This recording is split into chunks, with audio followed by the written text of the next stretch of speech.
Irmãos, você sabe, falar que Jesus nasceu dia 25, né? E eu trazer uma pregação para dizer que o menino nasceu, como está lá em Isaías 9, né? Um menino se nos deu.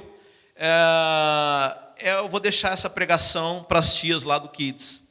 Eu acho que nós já estamos um pouquinho crescidos.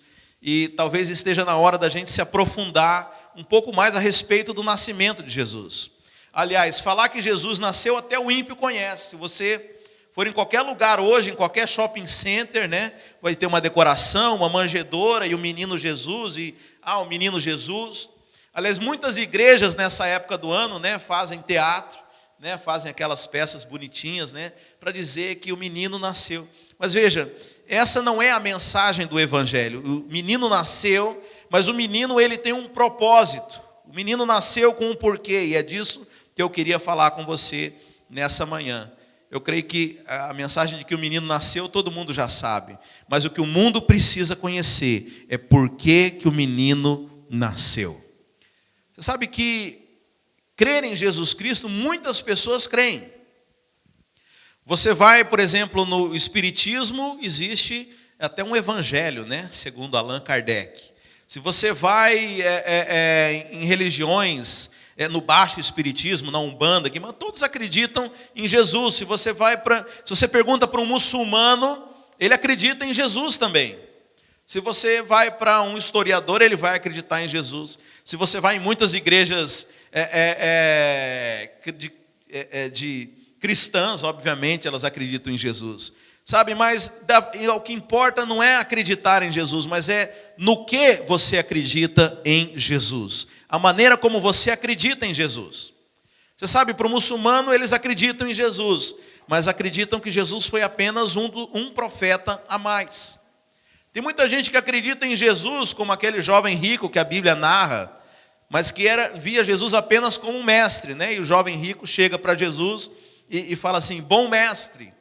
Né? Então, a questão não é acreditar ou não em Jesus, mas a questão é como você acredita em Jesus. Isso vai fazer diferença na sua vida. E muitas vezes esse é o nosso problema, porque nós acreditamos em Jesus. Mas não é apenas acreditar em Jesus, mas é acreditar da forma correta. É fazer isso com o entendimento correto. Deixa eu pegar aqui meu celular, porque eu tenho uma referência aqui que eu gostaria que você abrisse. Não é ainda o texto base da nossa pregação, mas eu gostaria que você abrisse a sua Bíblia. Deixa eu achar aqui o texto que eu estava olhando.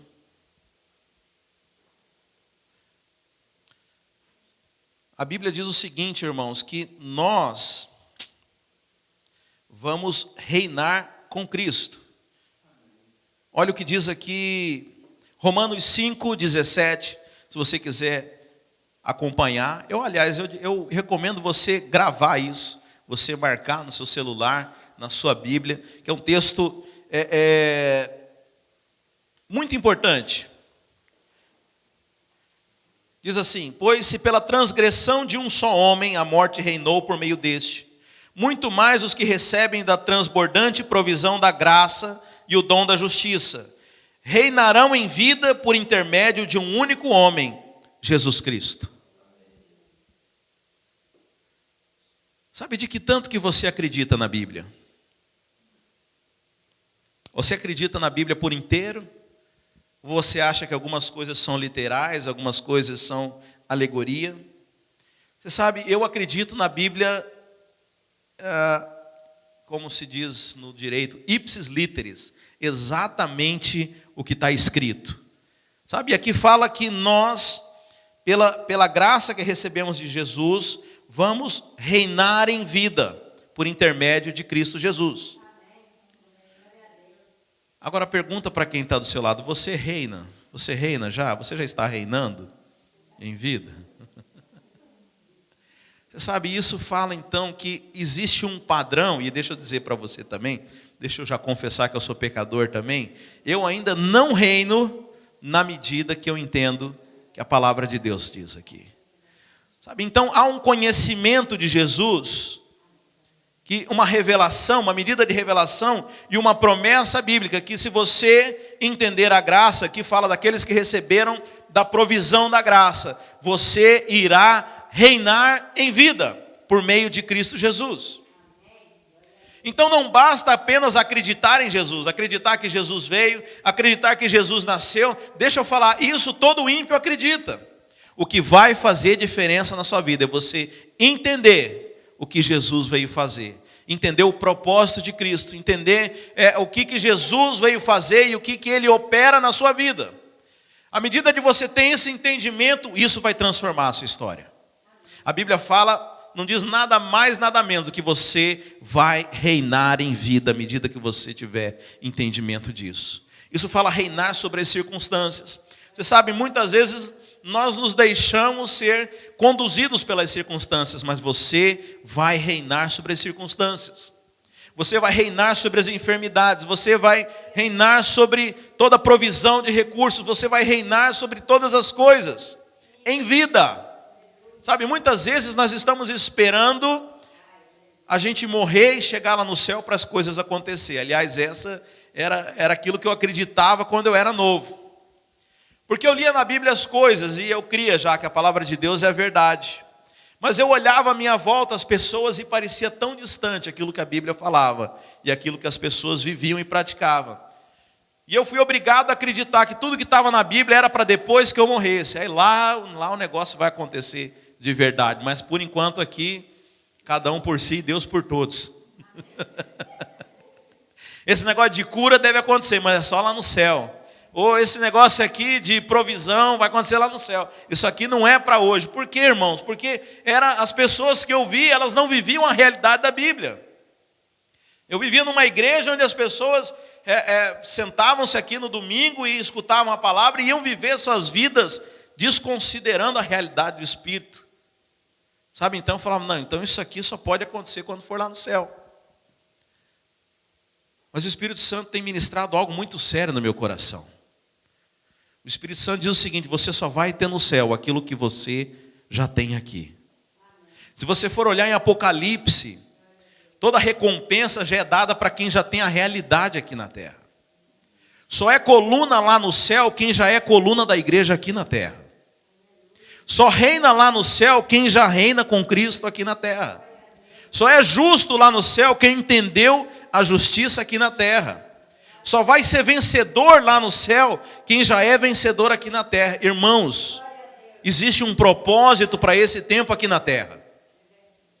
Sabe, esse propósito, eu preciso, deixa eu te dizer uma coisa, não é para a gente ficar assistindo cantata de Natal. Me desculpe, irmãos, nossa igreja não tem isso. Você veio aqui esperando ouvir uma apresentação, deixa eu dizer, tem muito lugar com apresentação, tem shopping center com apresentação, tem programa público com apresentação. Na igreja nós viemos falar de Cristo, não para entreter os homens. Sabe, porque nós entendemos que há um propósito, algo que você precisa fazer nesse tempo, para que você conquiste a coroa na eternidade. Então aqui fala que nós precisamos, e aqui diz que quando nós entendemos, nós temos o entendimento de Jesus Cristo, nós começamos a reinar em vida. É para esse tempo, irmão. Se você quiser reinar na eternidade, você tem que começar a reinar agora. É claro que na eternidade nós vamos ter uma medida muito maior disso. Nós vamos ter uma medida maior. E eu gosto de falar da parábola dos talentos, porque é interessante que na parábola dos talentos, que representa justamente o reino dos céus, a Bíblia fala que aquele senhor entrega talentos para os seus servos, para que eles possam trabalhar esses talentos. E um dia esse senhor vem para prestar contas, isso representa o dia do juízo, ou seja, a partir dali é a eternidade. E aquele servo que tinha 5 talentos e trabalhou com eles e ganhou 10, a Bíblia fala que aquele senhor dá mais talentos para ele, agora na eternidade. Mas veja, ele já tinha a realidade aqui na vida. Isso para aqueles que acham, né, que no céu vai ser todo mundo igual. A Bíblia diz que não. A Bíblia fala que cada um vai receber uma posição de autoridade. E isso é definido por esse tempo agora, em que nós vivemos. Sabe, se você acha difícil servir a Deus nesse nosso tempo, imagina você trabalhar de escravo durante toda a eternidade. Sabe, irmão, se esforça agora. Se esforça para que você possa receber uma coroa, uma posição de autoridade. Aliás, tem uma piadinha gospel, né? Fala assim, irmão não gosta de louvar, irmão não gosta de adorar, não gosta de orar. Quer fazer o quê no céu? Então o gosto você adquire agora, irmão. A intimidade com Jesus é agora. Não espera chegar naquele dia, sabe por quê? Vai chegar naquele dia, quem não tiver intimidade, Jesus vai olhar para você e vai falar, apartai-vos de mim porque eu não te conheço. Sabe, então é para o nosso tempo, irmãos, nós não podemos brincar. Nós não podemos viver a vida ignorando, irmãos. O apóstolo Paulo fala que se você que conheceu a Cristo, você que se converteu, você que tem revelação e conhecimento da palavra, se você viver apenas pensando nas coisas desse mundo, você é o mais miserável de todos os homens. Porque tendo conhecido as coisas que são as verdadeiras riquezas do céu, a verdadeira glória, você ainda continua apegado apenas às coisas que são momentâneas. Sabe, a vida é como um sopro. É um estalo de dedos, irmãos. É muito pouco tempo. Sabe, nós não podemos brincar. Sabe, nós temos que entender o propósito de Deus para nós. E viver a realidade que o Senhor nos dá a oportunidade. Irmãos, como que eu sou grato por um dia alguém ter falado isso que eu estou falando para você hoje aqui. Porque eu era um crente que achava que não tinha nada a ser feito. Sabe, muitas pessoas que estão indo nas igrejas, ouvindo só cantoria, ouvindo só cantor, ouvindo só peça de teatro, e só assistindo o circo passar, não tem entendimento. São pessoas de coração que realmente querem a Deus, mas não ouve ninguém para que chegasse e abrisse os olhos dela e falar, deixa eu dizer uma coisa, ei, a vida cristã não é isso. Sabe, como eu sou grato de um dia alguém ter vindo falar essas coisas para mim, irmãos. Alguém ter aberto os meus olhos. Sabe, porque não adianta você chegar lá naquele dia diante de Deus e falar, eu não sabia. A palavra de Deus fala, aquele servo que conhecia a vontade do seu Senhor e não a fez, vai ser disciplinado, vai receber açoites. Mas aquele servo que não conhecia a vontade do seu Senhor e também não a fez, óbvio, porque não conhecia, também será disciplinado. É muito sério, irmãos. Ninguém vai poder dizer, eu não sabia. Sabe, deixa eu dizer, é um privilégio a gente saber disso hoje. Porque há tempo para que você mude, há tempo para que você se esforce numa medida maior, irmãos. Sabe, deixa eu dizer, por mais, eu não estou aqui para julgar o que você está fazendo na sua vida. Sabe, eu quero dizer, eu sempre falo que os que estão presentes são justamente aqueles que têm mais encargo pela obra de Deus. Então talvez o que eu vim falar hoje aqui é para testificar algo que já existe no seu coração, já existe um cuidado pela obra, já existe uma medida de zelo pela obra do Senhor. Eu quero dizer para você, não desista, você está no caminho certo. Mas eu quero dizer também que você pode ir mais longe, eu posso ir mais longe, todos nós podemos galgar, podemos avançar, podemos crescer. Agora, o crescimento nosso depende da revelação de Jesus Cristo. Sabe, por isso nós vamos aproveitar esse momento em que as pessoas se lembram do nascimento de Jesus, para falar do que Jesus veio fazer. Sabe, é isso que eu queria que você entendesse, o propósito de Jesus Cristo na terra. Então eu peguei alguns textos bíblicos, e eu queria que você começasse a entender primeiramente o propósito de Deus para o homem. Quando Deus criou o homem, lá no começo, Deus deu a ele uma vocação. A Bíblia fala que Deus abençoou o homem e disse, crescei, multiplicai e dominai. Você vê que o governo, o reino, já é algo que está inato na nossa vida, irmãos. Nós fomos criados para governar, para exercer autoridade. Por isso Deus não apenas nos deu uma credencial, não te deu uma carteirinha de membro, mas Deus te tornou filho dele. Para que quando você abrisse a sua boca, toda a criação visse, é o Filho de Deus quem está falando. Nós precisamos nos sujeitar a ela. Você sabe, já haviam animais selváticos naquela época, já havia leão, já havia grandes animais, e eu fico pensando que aqueles animais não atacavam Adão porque ele tinha a autoridade. A Bíblia diz que nós fomos criados e Deus coroou a sua criação de glória, havia uma glória de Deus. E toda a humanidade respeitava os filhos de Deus, porque os filhos de Deus carregavam a imagem dele, a imagem de glória. E quando você tem imagem, você tem autoridade.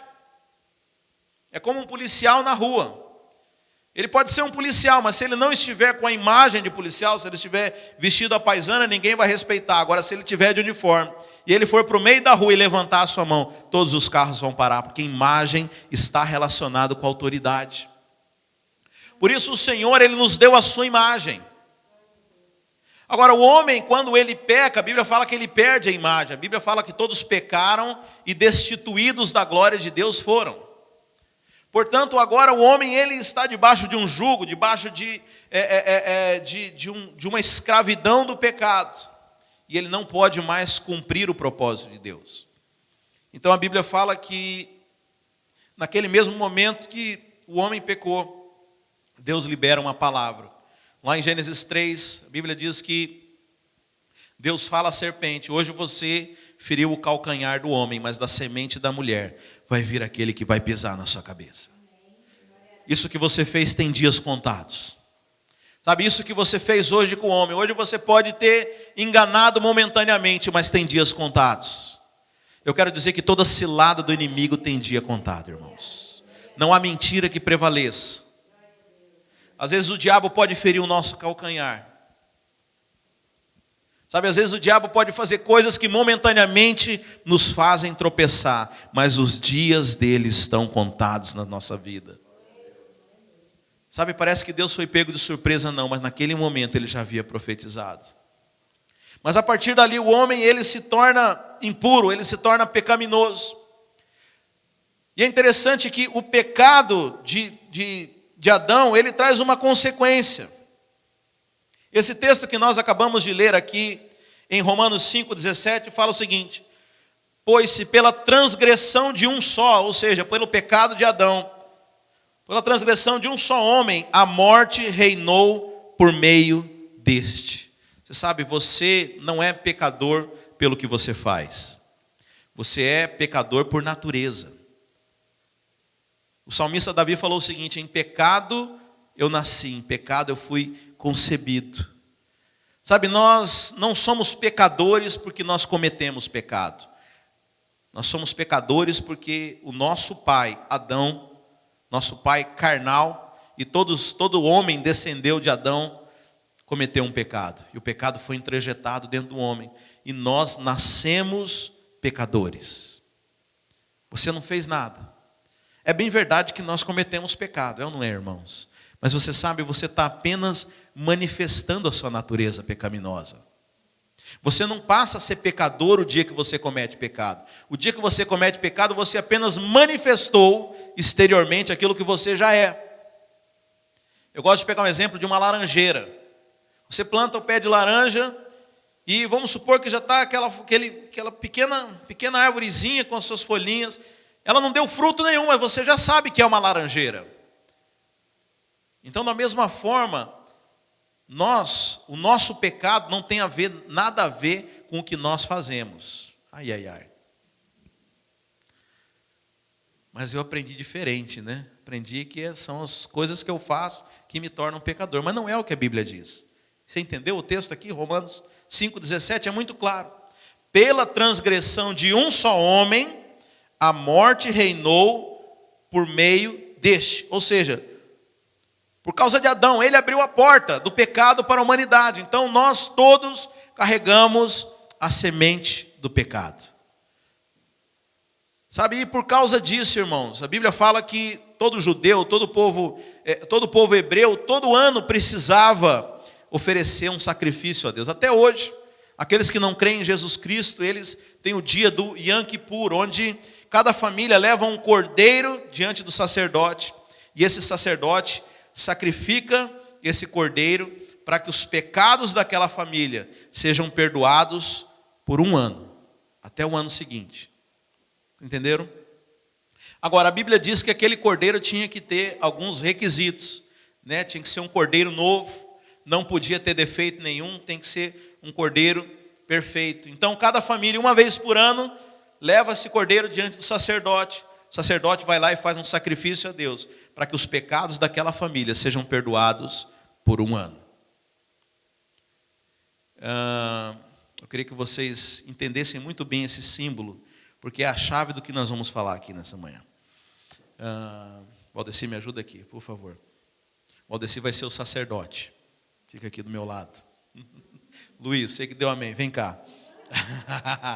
Você vai oferecer o sacrifício diante do sacerdote. Então faz o seguinte, finge que você está uma ovelha imaginária, finge que você está puxando a sua ovelha. Isso, bem. Você sabe, quem já viu ovelha morrer, irmãos? Quem já viu porco morrer? Porco faz um escarcéu, né? A Bíblia fala que a ovelha vai quietinha para morrer. Por isso que a Bíblia diz que Jesus foi como ovelha muda para o matador. A ovelha, ela vai... Então, traz a sua ovelha. É mais leve, não precisa fazer força não, porque a ovelha é mansa. Agora, leva diante do sacerdote aqui. Vem aqui, vem diante do sacerdote. Para o sacerdote pegar a sua ovelha. Agora, não pega não, sacerdote. Você tem que examinar a ovelha dele. Porque a Bíblia diz que essa ovelha tem alguns requisitos. Tem que ser uma ovelha sem defeito. Tem que ser uma ovelha... Põe o óculos para você ver a ovelha dele. Vocês precisam entender isso, irmãos. Ok? Tá ok a ovelha dele? Ok, agora você pega a ovelha. Pega a ovelha e vira agora para o tabernáculo e faz o sacrifício. Ok, fez o sacrifício. O que aconteceu com ele? Está perdoado. Amém? Glória a Deus. Senta aí, obrigado. Palma para o sacerdote. Agora, irmãos, onde que eu quero chegar com isso? A Bíblia diz... Lá em João 1:29, João Batista. Aliás, eu queria muito antes disso. Lá em Gênesis 22:8, Deus, ele fez uma aliança com Abraão. Você sabe, a Bíblia diz o seguinte, que o bom pastor, ele não pula a cerca, ele entra pela porta. Você sabe qual que é a porta de entrada nesse mundo que nós vivemos?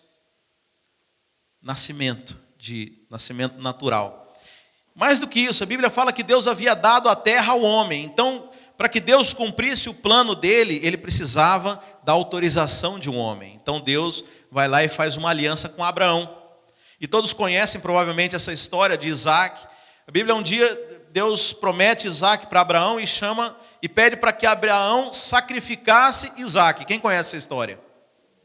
Até muito usado em alguns pastores, né? Você precisa sacrificar o seu Isaac, né? Agora, o que eles não contam é que Abraão, quando chega lá para sacrificar Isaac, Deus fala, não precisa. Então, Abraão diz o seguinte, Isaac pergunta, mas pai, cadê o sacrifício? Né? Abraão está subindo com seu filho para sacrificá-lo, e não fala nada que Deus havia pedido. Mas no caminho, o filho Isaac pergunta para Abraão, mas cadê o sacrifício, pai? Porque viu ele com todas as coisas para sacrificar. Gênesis 22:8, respondeu Abraão, Deus mesmo há de prover o cordeiro para o holocausto. Deus mesmo há de prover o seu cordeiro. Então você sabe, Abraão chega lá e quando vai sacrificar Isaac, Deus fala, não precisa. Agora eu sei que você não me negou o seu filho e por causa disso eu não vou negar o meu filho para você. Estava feita a aliança com o homem. O caminho estava aberto para que Deus pudesse enviar o seu filho. E aí você conhece a história, como a história que é mais contada. A virgem tem um filho, e esse é um dos sinais que o profeta Isaías fala, que a virgem que iria conceber uma criança, e Jesus nasce. E João Batista, que quando olha Jesus, lá em João 1:29, diz o seguinte, vejam, é o Cordeiro de Deus que tira o pecado do mundo. Jesus é o Cordeiro de Deus que tira o pecado do mundo. Agora, talvez, se eu não fizesse essa representação aqui, você não ia entender muito bem isso. Mas para aquele contexto de João, era normal, porque toda a família, um garoto de 17 anos, já havia feito isso 17 vezes ao longo da vida. Todo ano, ele e a família, papai, mamãe, os filhinhos, os irmãos, pegavam um cordeiro sem defeito, levavam lá para o sacerdote. Aquele sacerdote fazia a cerimônia, e ele perguntava, papai, por que ele está fazendo isso? Isso aqui é para tirar o nosso pecado, por 1 ano. Então João Batista, quando olha para Jesus e fala, esse é o Cordeiro de Deus que tira o pecado do mundo, ele está se referindo ao que, irmãos?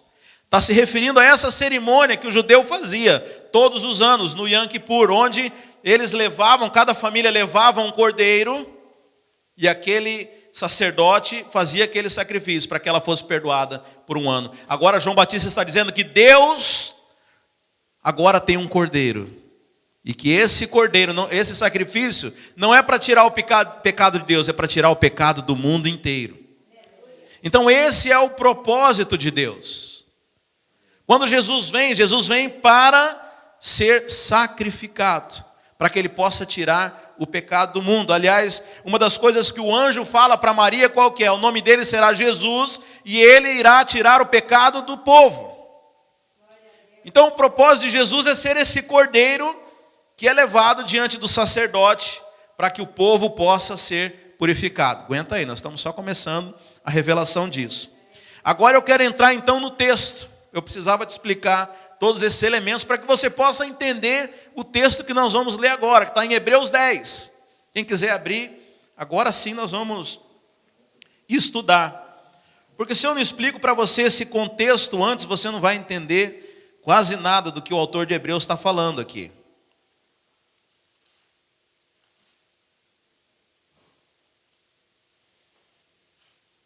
Nós vamos ler do verso 1 ao 18, Hebreus 10.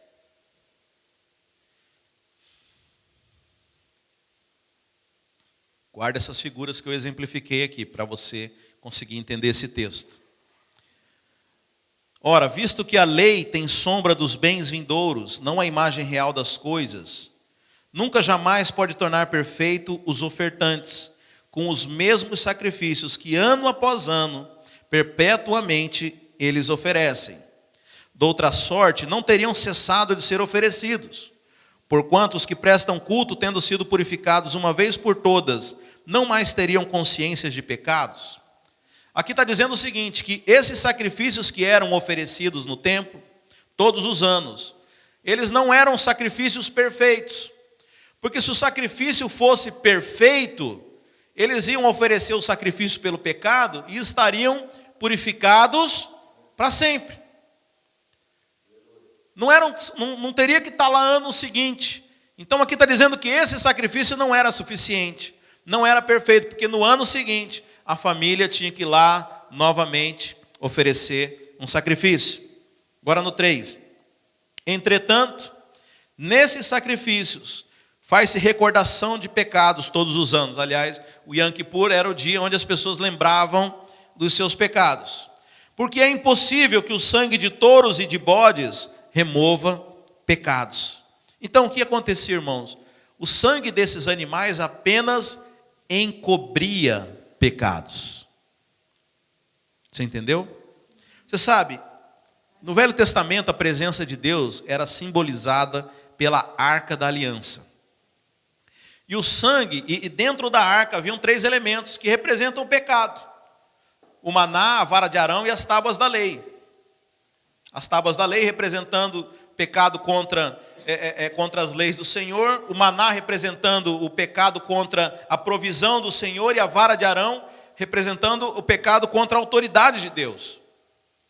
Então aqueles 3 elementos estavam guardados dentro da arca, e o sacerdote tinha que pegar o sangue desses animais e aspergia, eu não sei como, se ele borrifava, mas ele jogava o sangue sobre a arca, de forma que, e na arca tinham 4 anjos, de forma que quando esses anjos olhavam para a arca, eles não enxergavam o pecado, eles enxergavam o sangue.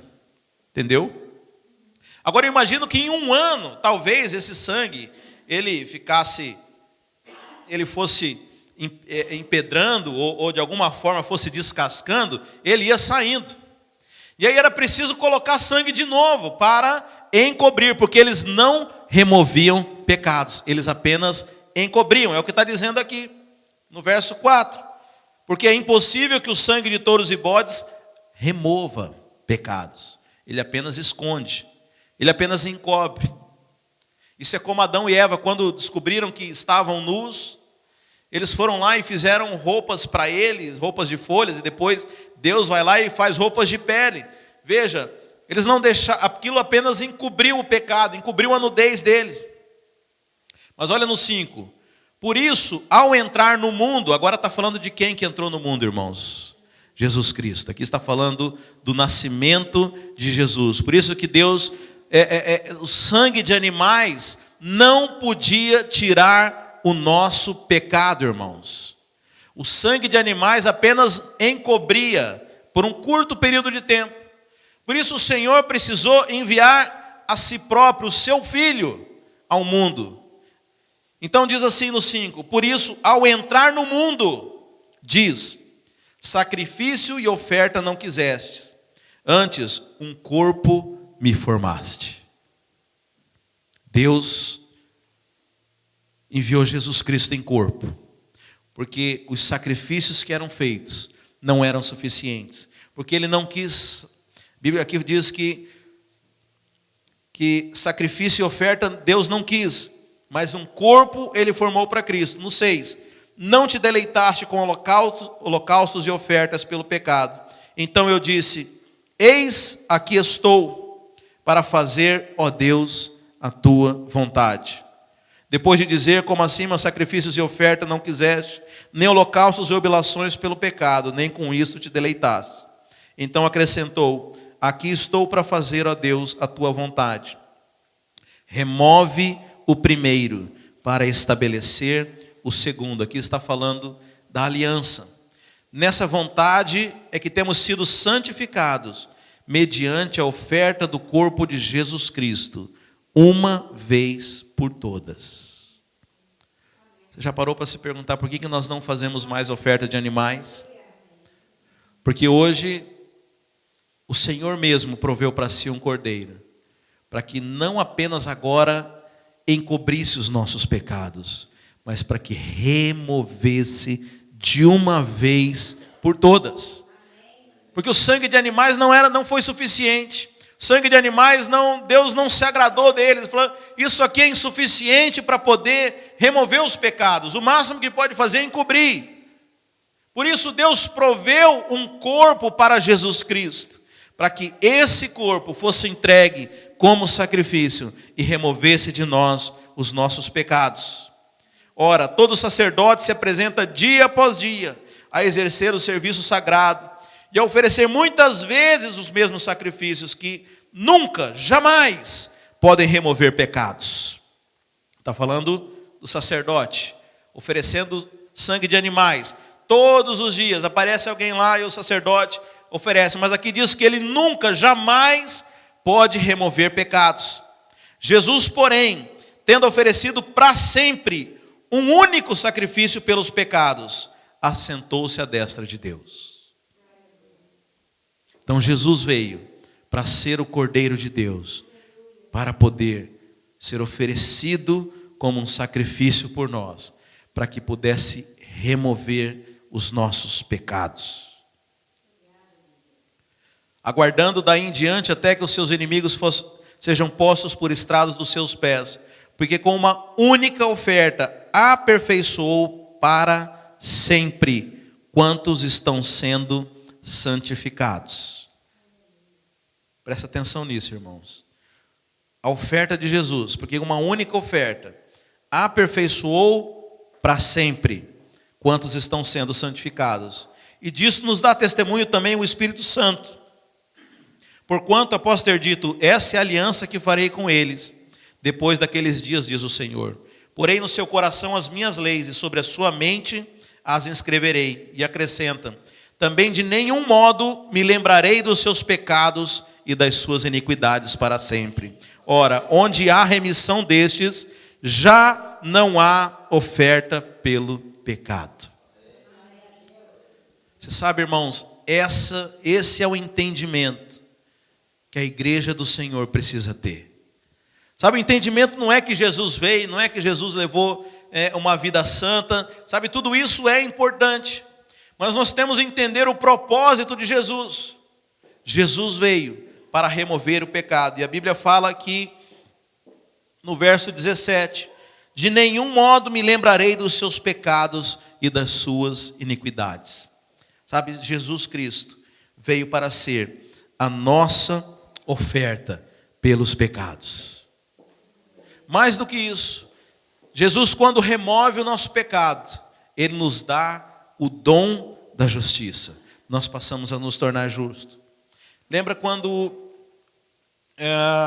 como eu falei, não tem nada a ver conosco. Sabe quando eu falei que quando você cometeu você é um pecador, não pelo que você faz, mas por aquilo que Adão fez.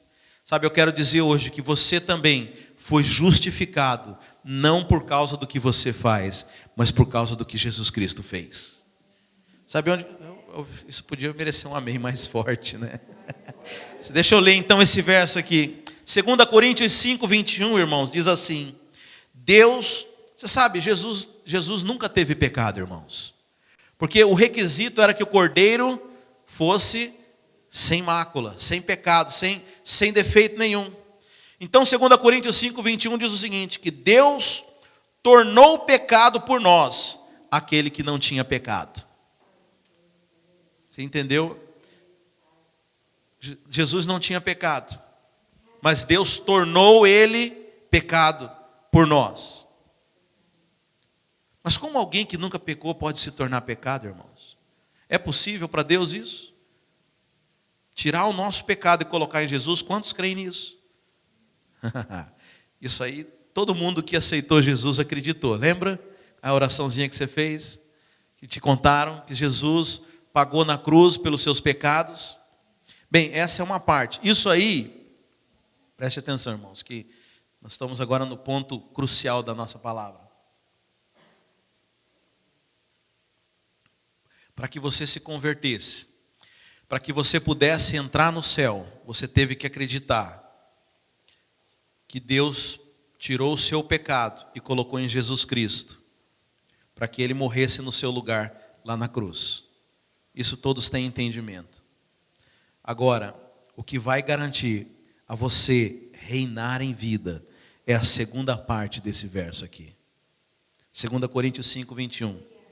Deus tornou pecado por nós aquele que não tinha pecado. Ou seja, Deus, de uma forma sobrenatural, pegou o seu pecado e colocou em Jesus, que nunca tinha pecado. Agora a segunda parte. Para que nele nos tornássemos justiça de Deus. Ou seja, Deus pegou o seu pecado e colocou em Jesus. Agora Deus pega a justiça de Jesus e coloca em você. E você se torna a justiça de Deus. Glória a Deus, irmãos. Isso é o que vai fazer você reinar em vida. A consciência de que você é justo é o que vai te permitir reinar em vida. Você sabe, Jesus falou que nós faríamos obras maiores que Ele. Como que isso é possível? O dia que você tiver o entendimento que quando você abrir a sua boca é como Jesus falando. Quando você orar é Deus como se estivesse escutando a voz de Jesus Cristo. Quando você impor as suas mãos é como Jesus impondo as suas mãos. Ah, pastor, mas eu tenho tanto pecado, porque esse é o problema nosso. Ninguém aqui duvida, aliás, abre um parênteses aí. Ninguém duvida que Deus pode. Você fala, Deus pode fazer um milagre na sua vida? Claro que pode. Agora, qual que é a pergunta? Será que Deus quer? Sabe, nós temos uma fé errada, irmãos. Crer que Deus pode, até os demônios creem. E a Bíblia fala, creem e estremecem. Sabe, nós temos a fé dos demônios. Essa fé aí não faz ninguém reinar. Crê que Deus pode, até os demônios creem e estremecem. Agora tem muito crente que crê e estremece. Ai, o dia que Deus pesar a mão em mim também. Ai. Não, essa não é a fé que reina. A fé que reina é a fé que reina, que acredita que Deus pode e que eu sou justo. Todas as promessas de Deus são para o justo. Bem-aventurado o homem porque o justo nunca mendigará o pão, nunca mendigará o pão. Pode muito a oração do justo em seus efeitos, porque o justo floresce como a figueira, como a luz da aurora, que vai crescendo e brilha como a luz do meio-dia. Todas as promessas da Bíblia são para o justo. Por que nós não desfrutamos da promessa da Bíblia? Porque nós não acreditamos que somos justos. E isso nos impede de reinar. Enquanto você não entender que você é justiça, você não vai reinar. Enquanto que você não entender que você foi feito justiça de Deus, você não vai ter fé para tomar posse de todas as promessas que a Bíblia colocou sobre a sua vida. Por isso que nós temos muitos filhos, mas que vivem ainda debaixo de acusação, vivem muito aquém daquilo que Deus quer que ele viva. Sabe, eu tomei uma resolução para o ano que vem, irmãos. Eu não vou viver aquém daquilo que Deus tem para mim. Chega de miséria, irmãos. Eu não quero chegar lá no céu e descobrir que eu podia ter desfrutado de uma vida abundante, podia ter reinado em vida, e simplesmente dei as favas para essa promessa de Deus. Mas por que nós não tomamos posse da promessa de Deus? Porque nós não temos consciência da justiça. E isso é primordial. Então nós temos que entender, mas por que nós não acreditamos que somos justos? Porque nós ainda cometemos pecado. Nós ainda achamos que somos pecadores. Pecadores perdoados. Não é tão caridoso isso, né? Não é tão... pastor, nós somos pecadores perdoados. Não, você não é pecador perdoado. Você é justo. Mas como é possível? Como é possível? Jesus cometeu pecado, irmãos? Mas Deus o fez pecado por nós. Nós somos justos? Não, mas Deus nos tornou justiça. Deixa eu voltar aqui no texto então de Romanos 5. Pois se pela transgressão de um só homem a morte reinou por meio desse, muito mais os que recebem da transbordante provisão da graça. Graça é um favor imerecido, e convenhamos, nós não merecíamos nada. E do dom da justiça. Abre isso aí, irmão, isso aí é tão sério. Isso aí vai definir a sua vida daqui para frente. Em nome de Jesus, você vai começar a reinar com base nesse versículo aqui. Sabe, leia esse versículo aqui todos os dias, irmãos. Romanos 5:17. Se pela transgressão de um só homem a morte reinou por meio dele, sabe, irmãos? Muita gente tem vivido debaixo do reinado da morte. Muita gente tem colhido destruição. Muita gente tem colhido sua morte. Mas agora fala, aqueles que receberam da transbordante provisão da graça e do dom da justiça, reinarão em vida por intermédio de um único homem, Jesus Cristo. Você sabe o que significa dom? Dom é um presente. No inglês é mais fácil, é gift. É tanto para presente quanto para dom. Você recebeu um dom da justiça. A sua justiça não depende do que você faz. Aliás, deixa eu mexer um pouco com você. Você sabe que a nossa justiça, aquilo que você faz, o seu bom comportamento, a Bíblia fala em Isaías que é como um trapo de imundície para Deus. Não há um único justo pela terra. Não há ninguém que possa atingir o padrão de Deus. A única forma de você se relacionar com Deus é Deus pegando a justiça de Cristo e colocando em você o maior dos pecadores. Mas não importa, Deus te deu um presente. Nós aprendemos que a salvação é um dom, e isso nos garante o céu. Mas eu quero que você aprenda a partir de hoje que a justiça é um dom, e isso vai te garantir reinar na terra e reinar nos céus também. É o entendimento de que para que você possa reinar, é o tamanho do entendimento que você vai ter a respeito da justiça. Sabe, mas para isso você tem que entender que não tem nada a ver com você. Não tem nada a ver com você. Sabe por que eu fiz o teatro aqui? Agora eu quero que você entenda. Quando o sacerdote foi pegar a oferta do pecador. Ô Luiz ficou de pecador. Quando pegou a oferta do ofertante, o sacerdote perguntou, dependia dos pecados do ofertante, sim ou não? O sacerdote não estava interessado nos pecados. O sacerdote só queria saber se o cordeiro atendia os requisitos. Sabe, não tinha nada a ver com o que o ofertante fazia. A única coisa que importava para o sacerdote era o cordeiro. Se o cordeiro atendia os requisitos, aquele ofertante estava perdoado. Deixa eu dizer, a sua salvação, a sua justiça não tem nada a ver com você. Tem a ver com o Cordeiro de Cristo, que foi aceito pelo Pai. e foi aceito, irmãos. E por isso a Bíblia fala que nós temos certeza da nossa salvação. O Cordeiro foi aceito. Jesus veio em carne e viveu uma vida santa, e Deus se agradou dele, e porque Deus se agradou, hoje Jesus Cristo é a nossa oferta, porque Deus se agradou da nossa oferta, nós estamos perdoados, nós recebemos o dom da justiça. Não tem nada a ver conosco, irmãos. Sabe, toda vez que você olhar para si mesmo, você vai ter acusação. Toda vez que você olhar para a sua vida, você não vai ter fé para viver a justiça de Deus. Agora você sabe, irmãos, a Bíblia fala que, aqui nesse texto que nós lemos em Hebreus 10, que já é uma paráfrase de um salmo de Davi, mas diz assim, bem-aventurado o homem a quem o Senhor não imputa transgressão nem iniquidade, ou seja, feliz aquele homem a quem o Senhor não atribui culpa. E aqui no verso 17 diz também, de nenhum modo me lembrarei dos seus pecados e das suas iniquidades. Sabe, para de ficar lembrando daquilo que Deus não quer lembrar. Sabe, tem crente que quer ficar lembrando a Deus. Tem crente que fica se lamentando, fica se remoendo, fica olhando para os seus pecados. Deixa eu dizer, Deus não quer mais saber disso. Deus aceitou o seu sacrifício. Deus aceitou o seu cordeiro.